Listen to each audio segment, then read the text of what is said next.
To enable Google Assistant in Honor 600 Pro, first of all, we'll need to open settings on our device. Next step is to scroll all the way down, and then we can click on Google.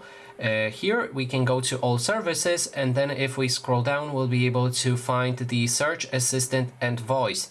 Now if you want to use Google Assistant, click on it right here, and then you can scroll down and find digital assistants from Google. Make sure that Google Assistant is selected instead of Gemini. Of course, if you want to use Gemini, you can also click on it right there. In case that your Google Assistant doesn't work, like right here, if I call out my Google Assistant with the power button, nothing happens. And we can enable it in the apps settings. So let's go into the apps, go to manage apps, and then select the default apps. So I think they should be around here somewhere.